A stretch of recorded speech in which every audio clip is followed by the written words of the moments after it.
शक्ति के अभाव में विश्वास व्यर्थ है। विश्वास और शक्ति दोनों किसी महान काम को करने के लिए आवश्यक है।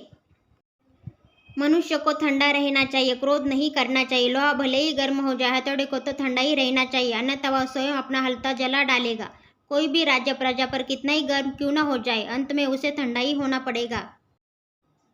आपकी अच्छाई आपके मार्ग में बाधक है, इसलिए आपकी आंखों को क्रोध से लाल होने दीजिए और अन्याय का सामना मजबूत हाथों से कीजिए।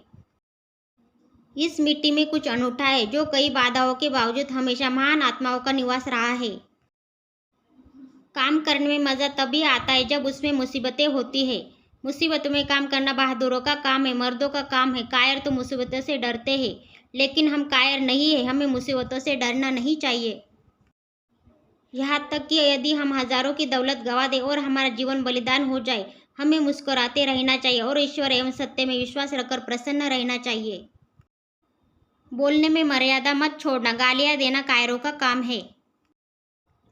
बेशक कर्म पूजा है, किंतु हास्य जीवन है। जो कोई भी अपना जीवन बहुत गंभीरता से लेता है, उसे एक तुच्छ जीवन के लिए तैयार रहना चाहिए।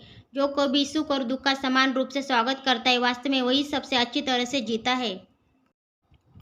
हर इंसान सम्मान के योग्य है। जितना उसे ऊपर सम्मान चाहिए, उतना ही उसे नीचे गिरने का डर नहीं होना चाहिए।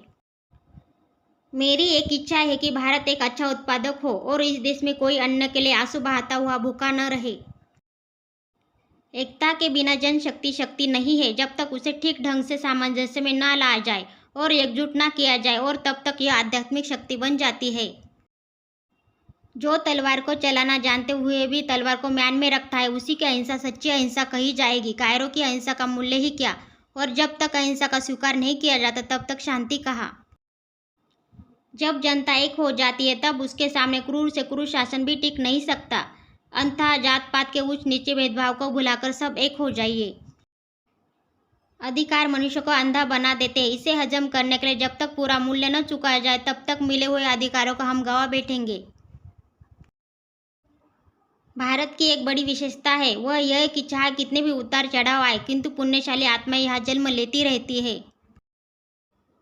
जब तक हमारा अंतिम देह प्राप्त न हो जाए, तब तक उत्तरोत्तर अधिक कष्ट सहन करने की शक्ति हमारे अंदर आ जाए, यही सच्ची विजय है।